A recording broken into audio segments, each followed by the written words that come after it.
So, how is Jeremy Sochan going to fit long term with your San Antonio Spurs?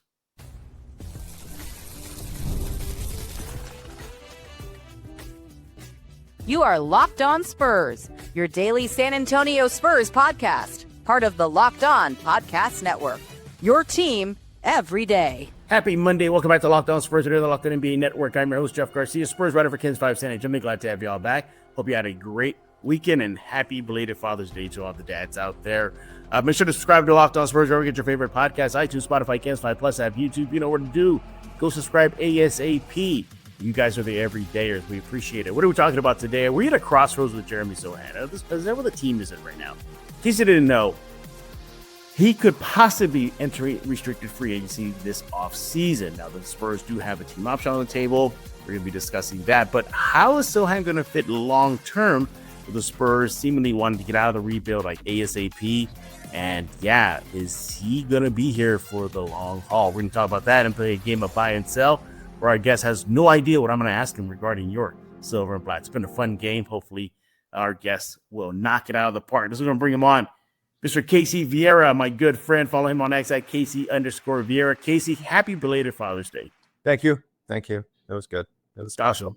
Yeah, it's first Father's Day with him mobile. So yeah, exactly. It's fun. Well, I'm glad you had a good one with you and your family and your son there. So all good things. And so why is Casey here? Well, we're going to be diving into this topic about Sochan, whether or not he fits long term. We're kind of, I know on the banner there, when this goes up on YouTube, it will say Spotlight Sochan.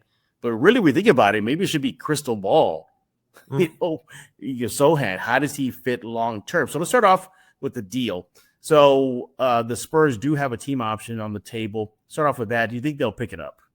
Yeah, he'll be here for this year. Yeah, you look at that, okay, fine, but then, what if they don't pick it up? There's that as well. Your trade rumors abound. He could be dealed. Nevertheless, he is a player that the Spurs seemingly seem to be sold on. They love his switchability, his Swiss Army knife ability, his defense, his tenacity, his ability to get under the skin of the opponents. There's all of that. But do you see him as a long-term piece in this rebuild?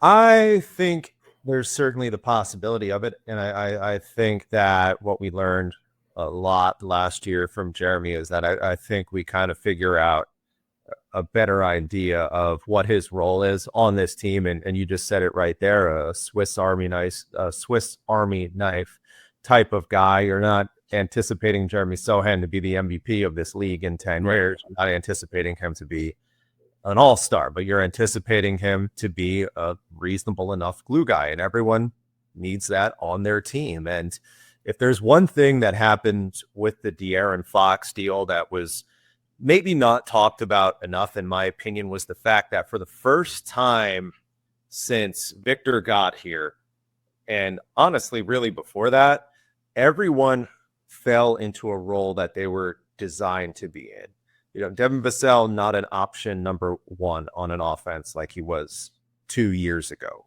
Keldon Johnson fallen into a role where he's a strong asset you bring off the bench. And the same kind of applied for and Jeremy in a certain respect too. And I know health got in the way and various circumstances got in the way. It wasn't he didn't play a full slate. But when he did play, being that he was in the spot, not only in the rotation that was favorable to him, but actually his actual position of being at that 4 spot, which was tremendously beneficial as well. So I do think there is a value in that. Is it irreplaceable? No, of course not. But most of the league is irreplaceable. But there is value, in my opinion, with what he brings going forward into the rebuild. What if, let's just say the Spurs do decline it and don't pick up that option. And then at that point, he enters restricted free agency. So obviously the Spurs will pass their deadline. Do you think there's even a value to that as well? Let me flesh this out for you. You'll be able to see what the market is for him. Right. You'll be able to see, for him, really it's just for him, right. His market viability, his, financial set, because he could go that route. We've seen this before with other players. where they want to test the phrase he watered. I don't see him wanting to do that. He feels like he wants to be a Spur, but money talks, so there's that. Mm-hmm. You hear his name floated around in trades. Oh, Kevin Durant is this. Well, Sochan is this. And at that time, for a while, it was Giannis, and you got to throw in Sochan. So he's been a part of these trade rumors. So there's that as well. Is there a value for him to enter for restricted free agency? Also for the Spurs, because that's the money they can free up for contracts they're going to have to pay down the road. I think there's value. And I think that's what happens here. I don't think Jeremy would get an extension during the middle of the season. I think this would be let it play out and see what happens, because I don't think there has been a ton on the Spurs side of things to really validate giving him an extension in the middle of the season. I think there's still a lot of unproven there for better and for worse. Some of fault of Jeremy, some of not. And the luxury that they do have, the Spurs, is that whatever financial margin that another team may be willing to pay him if they do not give him that extension during the season and he hits restricted free agency, is they'll have the right to match that deal. Right. You choose, and they'll have that right. So while that would pose a conversation, no kidding, another good thing about it is, barring again the unexpected of him taking a huge leap at the next level, that they have a general idea, you would assume, of what that price tag is going to be ahead of time. And a lot of it is not something that's going to put them in the red for years to come, that number. And even if it did, you're paying that number, you're paying someone at that point who would, in the unlikely scenario, and be an all-star caliber type of player. And then you do that. That's a no-brainer at that point. But I don't think it's a bad spot for the Spurs to be in, to say, go out, play out this year, and the ball's in our court of whether we give you an extension or whether, they say another team wants to pick up the tab on him, because I do think he has value for other teams in this league, then they do it. But it's a good spot for the Spurs to be in. And honestly, it's a good spot for Jeremy to be in too, because Jeremy has not had a chance health-wise, at least over the past couple of years, to really fall into that consistent groove of what it is to show his assets. Think about the team landscape around him. That's been so fluid as well, with Victor getting hurt and mixing in Fox into the equation. It hasn't been a chance for Jeremy to show his full skill set. And if you look at it from that point, it's never really you could say the safer extension route, if that was coming. You can make the argument like, okay, I've been up and down, but if you're Jeremy, you don't know the extension's coming, so you got to look at it as a chance to go out, validate yourself, validate why you should get it. And I think it'll be in a spot where the Spurs will, and Jeremy themselves, will probably find themselves in a position that they can meet on the middle of something. Yeah, absolutely. And there is also another value too, and I think you hit on it, of not re-upping or not doing the picking up the club option, is having him play for a contract. Maybe that will light a fire under him. But there are certain things that Sochan can do right now for the Spurs and for himself to help him maybe get that extension. We're going to talk about that coming up next right here on Locked On Spurs with Mr. Casey Vieira. Make sure to follow him on X at Casey_Vieira. Hey, a lot of talks about Monarch money. Ever check your bank account and wonder, where did all my money go? Between dining out, online shopping, entertainment, it's easy to lose track. That's where Monarch Money comes in, your personal CFO, giving you full visible control over your finances. Monarch Money isn't just a budgeting app.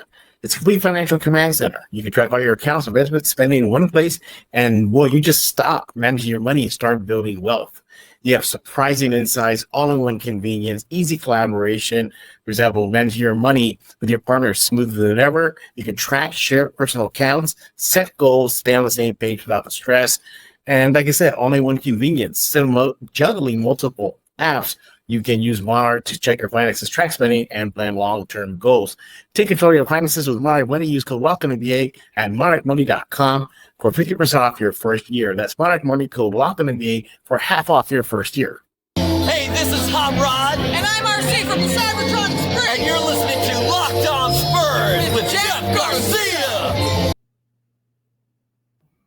And we're back right here on Locked On Spurs, joined by my good friend Casey Vieira. He is on X at Casey_Vieira. You want to follow him ASAP and give him some happy Father's Day well wishes there while you're at it.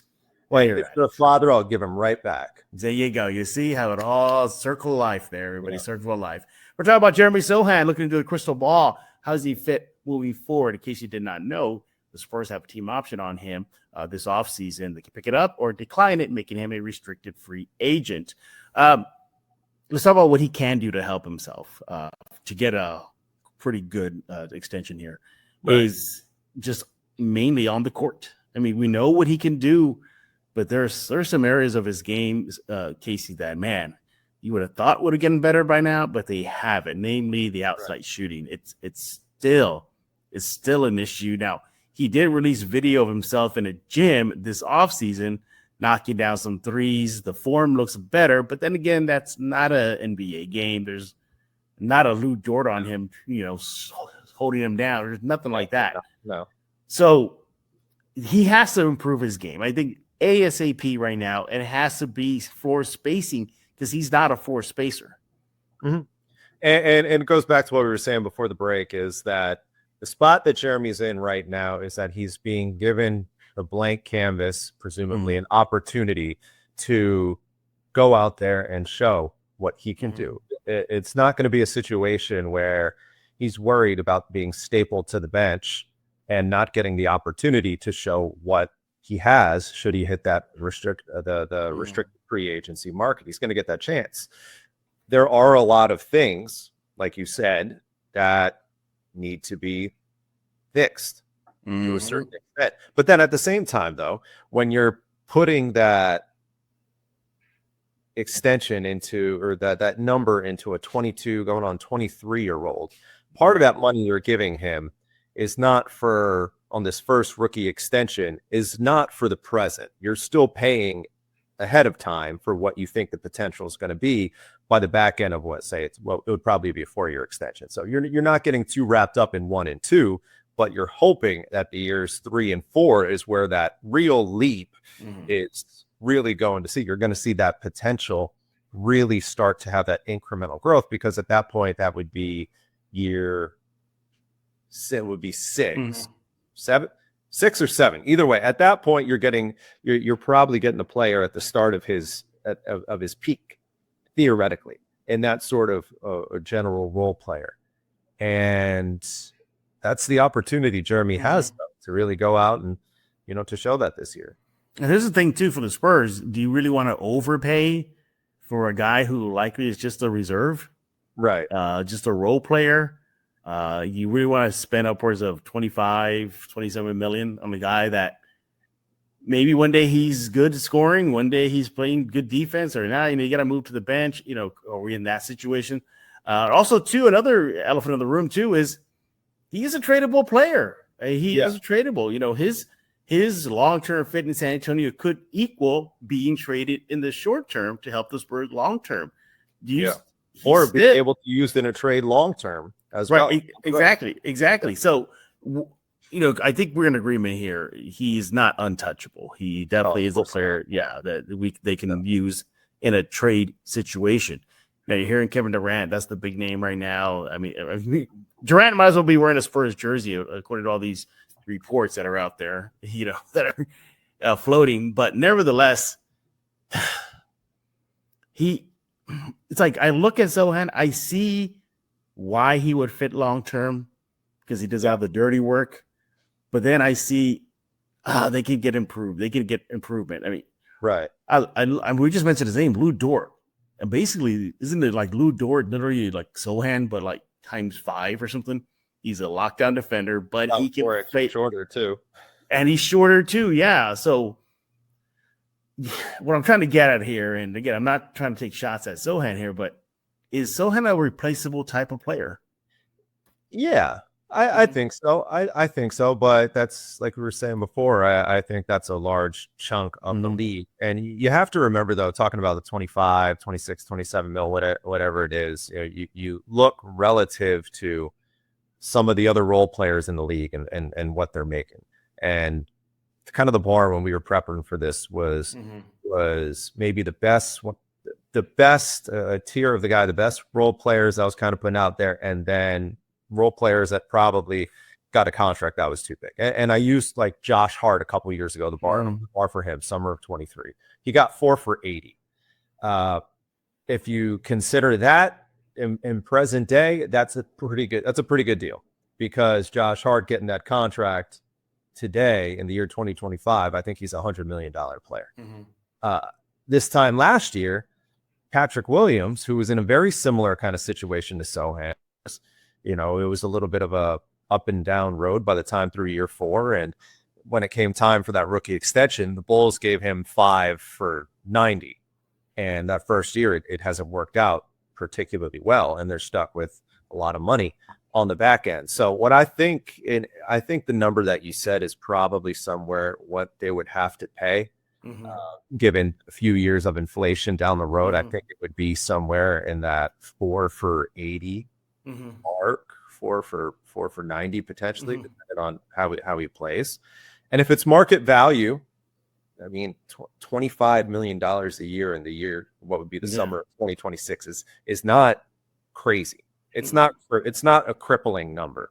It's pretty much on brand for what you're going to pay for a competent top 6 rotational piece, top 7 rotational piece. So that's the other good thing that's going the Spurs' way, is that whatever they give him, it's not going to be a number that financially hamstrings them for the foreseeable future. You do it, and then when you're ready to make another deal as well, you have a good chunk of money to throw out there and make it work by the time you hit the latter ends, or really any point of that contract. So I don't think it's the Spurs really lose in any spot here. Right. Yeah.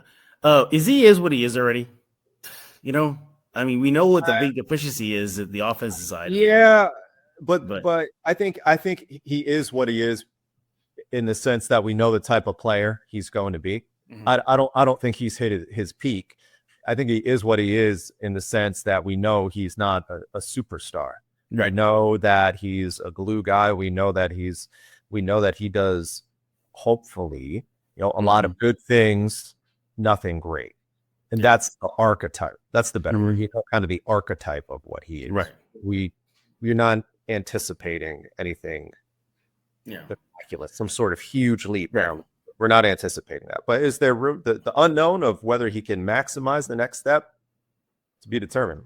Well, let me tell you, having Wemby, fully healthy Wemby, De'Aaron Fox, Steph Castle, possibly Dylan Harper could help in that department. Him just playing off those guys, cleaning up their mess, being there for a putback. As long as I think he can keep on doing those things, but be really, really good at it, I think it would justify a deal. I don't want to see a deal that breaks the Spurs bank. I don't think they'll do that.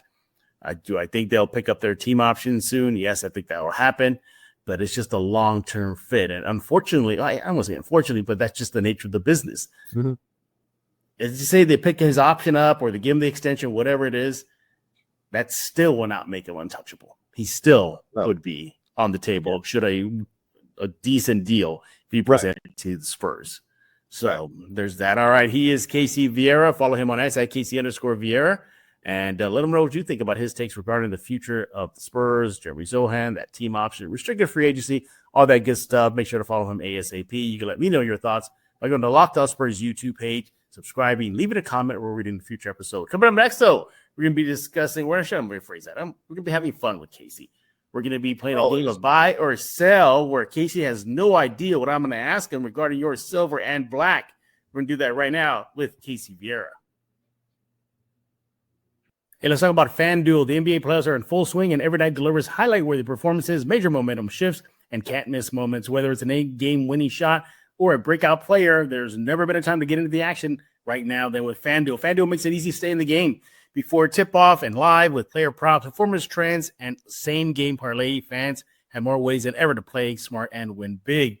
Look, you got to read on who's heating up.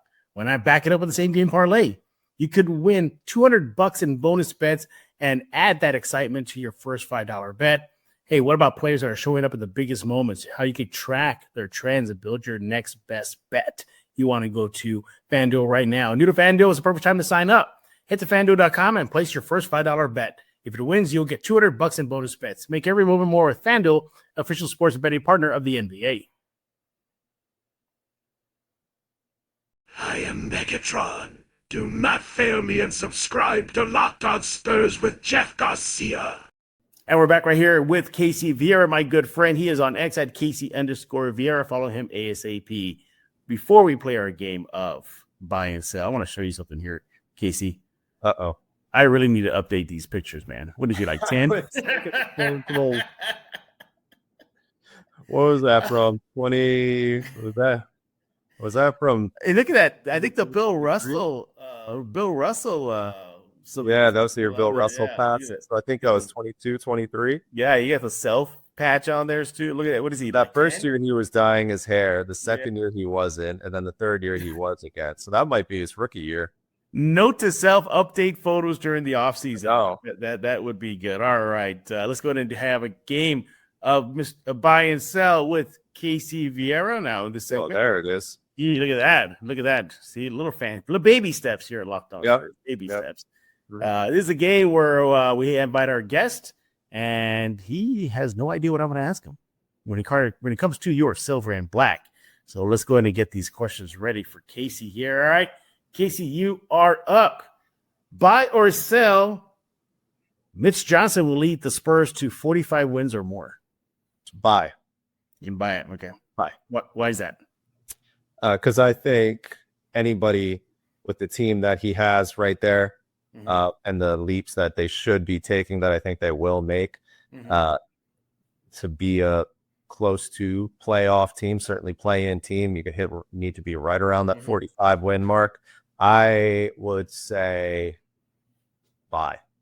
All right. Bye. Yeah. Maybe not as knee jerk as I said it initially, because 45 is still an incremental step. But this, of course, is a Spurs podcast, and I'm a generally positive guy. We'll go bye. All right, there you go. Yeah, I'm with you. I'm buying too. I think this team has at least 45 more wins in them. Crossing fingers, of course, barring injury, obviously. All right, buy or sell? How do I phrase this? All right, Oh boy. Kevin Durant will be a Spur. Sell. Sell it. All right, that was quick. Why is that? I just don't think the Spurs want to do it. But I've always felt since Victor got here, they want to be in a spot where they don't want to have any semblance of an identity crisis, that this is anyone's team except his own.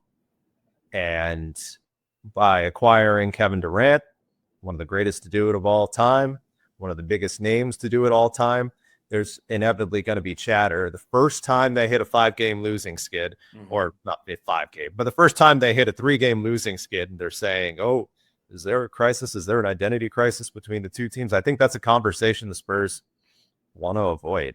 Yeah. And I've always felt that at the second Victor got here and those talks picked up, and I've always felt they've wanted to avoid that. That doesn't mean they weren't going to go out and get all-star caliber players, but you go out and you would have got Trae Young. There was never a conversation about that. Still Victor's team, the present, which of course turned into De'Aaron Fox in that deal. Never a conversation.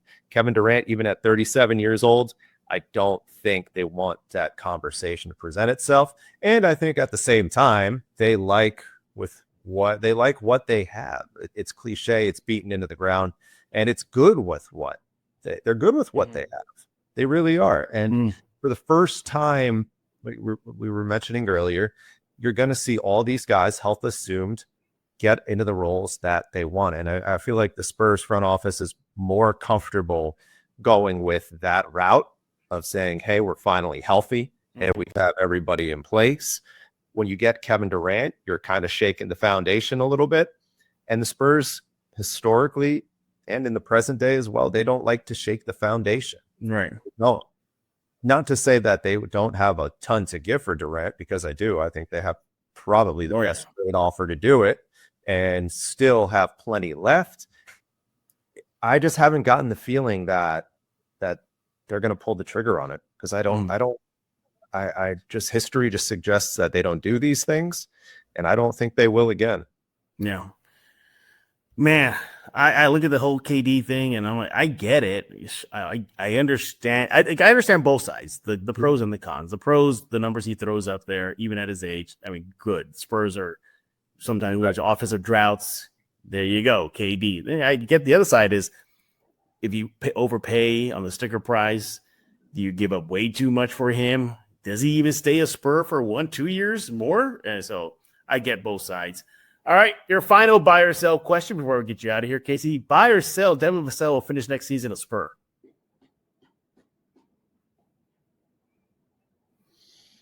That's tough, man. That's a tough one. I know. Sell. All right, sell it.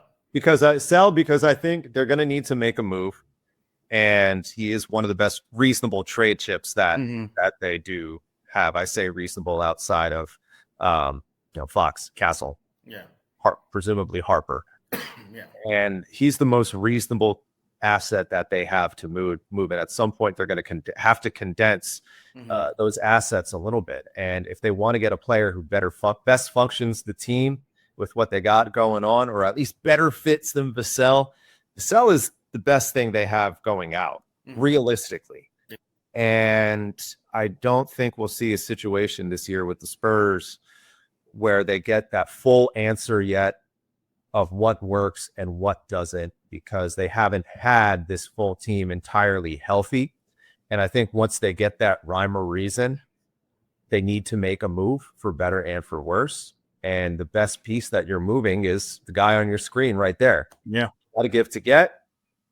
Unfortunately, for Spurs fans who ride with this guy, I think he's going to be somewhere else. Yeah. So if there is a Vassell muse, get ready to not put on Phoenix colors, because I don't think KD's coming here. I don't know. Just be on standby. Vassell. Yeah, exactly. Yeah, be on standby for a Vassell muse. How many muses are there, man? Seriously. I mean, there's one for one for everybody. Where's the Garcia muse? Is the Exactly. This one I always ask myself about. Right. Yeah. One day. No, I don't know if I want a muse. No. I definitely don't. I remember I've been accused of having burners, which I don't. I don't know where these kids get these ideas. They're like, oh, you have a burner. I don't have a burner. Sounds like something someone with a burner would say. Right, exactly. Yeah, I mean, but a muse, nah. I pass. I already get too much grief on the Locked On Spurs comment section sometimes. So it's enough of that already. Where do you? Because I don't know if I'll see you between now and when the trade happens. Well, I probably will. But where do you think Durant ends up? Houston. Me too. Yeah, I think Houston gets him. I think so too. Yeah, because I think kind of flipped the Spurs in Houston. It's Spurs equal damn good draft picks and decent players, and in Houston it's decent picks but damn good players. They kind of flipped. I think Houston's the. I think it's going to be Houston. I think so too. What pushes me to Houston is because how are you going to tell Devin Booker you're our guy, but we're going to tank now, and you're about to enter your prime years? If we go with the deal with San Antonio, or we're gonna go. You're about to enter your prime years, but guess who we're bringing in with this deal? You're gonna get. I'm making this up, everybody. Jalen Green, right? Thompson. That's not bad. Sengun. I don't know. Who they are, but I think. Yeah. I think the thought process of making Booker happy, which of course is a big thought process in this, in addition to the $150 million extension that probably going to get in a couple years, is putting guys around him that are going to make him happy. Right. Yeah. And I don't think this is going to happen. I think it's Houston. But the Karl Anthony Towns thing, it's just like an itch I just can't scratch, and I feel like it's still there because the two of them are close. I don't know if James Dolan is fully involved or how fully involved he is, but he's involved in a little bit of what's happening there right now with him getting fired. I just can't shake the idea that Durant doesn't end up in New York or could end up in New York. And I think it would be the Towns thing with the sentiment that they want to appease Booker. Yeah. I can't shake it, but I still say Houston. My wild card team that is flying under the radar is Denver. Denver. Something around Porter. Right, exactly. Porter, Brown, something like that. You give Joker some help offensively, and you're good to go. They have to have players that would make Phoenix. Say, oh, okay, let's talk turkey here. But that's my wild card team there. But no, who knows? I think from a player standpoint, Porter and Brown is just as good as what the Spurs would give. Right, exactly. And Spurs draft capital is, of course, what the difference is. Yeah, that's the huge difference. But again, it just if you go Spurs route, it's hey Booker, we're about to enter a rebuild, and you're entering your prime years. That's the thing with me. Look, if we were to come out, if you were to text me, but like, hey Jeff, Spurs got Durant or something like that. Use hit. I wouldn't be surprised. I wouldn't be mad at it. I'm not gonna be mad at it. It's just where I will get pissed off is if they gave up how much for him? Huh? What? You gave up how many picks? That's where I'm gonna be a little yeesh. Honestly, anything. The only thing that gives me pause would be is if they gave up number 2, not 2. Okay. Number two. Yeah, that's just the rest. I'm not entirely shaken up about. I don't, because it's not. They're not going to give up. They're not going to give up Castle. You know that. They're not going to give up Fox. Wouldn't be nothing like that. Obviously, yeah.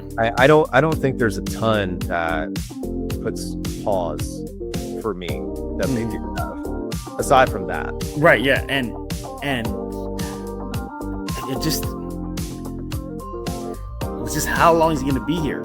That's my thing also too. Well, is he a 1-year rental and you gave up how much? Even if the sticker price is okay, but even then, if it were to come out like I'm just here for a year, God bless it. You gave up the number 2, or I'm making that whatever, or the cell and number 14 and Barnes and Sochan and like for a 1 year. But this goes back to what we were saying earlier, though, is that all those guys we talked about, Vassell, Sochan, they're interchangeable. They are, because if they do the Durant thing, nothing of note happens. He bounces after a year.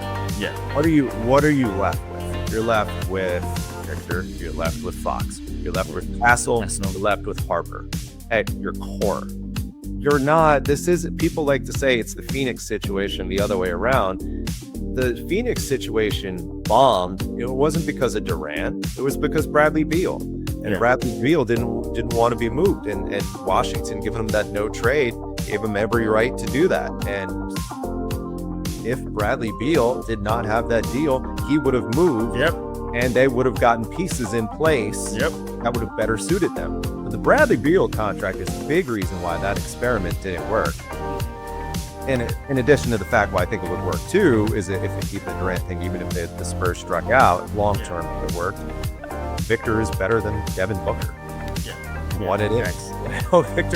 Victor's better than Devin Booker. You're fine. No, watch this. We recorded this before Monday. Watch. Something happens and all. That's how it works. Yeah, that's how it works. Yeah, he is Casey Vieira. Make sure to follow him on X at Casey_Vieira. Casey, we thank you for taking time out of your schedule to join us here on Locked On Spurs to talk all things silver and black. Everybody else, we thank y'all for making Locked On Spurs. There we go. Your first stop and only stop for all things silver and black. Make sure to subscribe at iTunes, Spotify, Spotify Plus, at YouTube. You know what to do. Leave a comment as well over at the YouTube page. We'll be back tomorrow talking all things silver and black as that NBA draft is right around the corner. Hopefully some more juicy rumors get out there for us to talk about here on Locked On Spurs. Your second listen, check out Locked On NBA Big Board. All the draft analysis, chatter, rumors, what have you. Rafael Barlow has you covered over there at Locked On NBA Big Board. Second listen on the Locked On Spurs Network, or should I say the Locked On NBA Network, I should say. But for Casey Vieira, I am Jeff Garcia. We're going to put a lock on this episode of Locked On Spurs.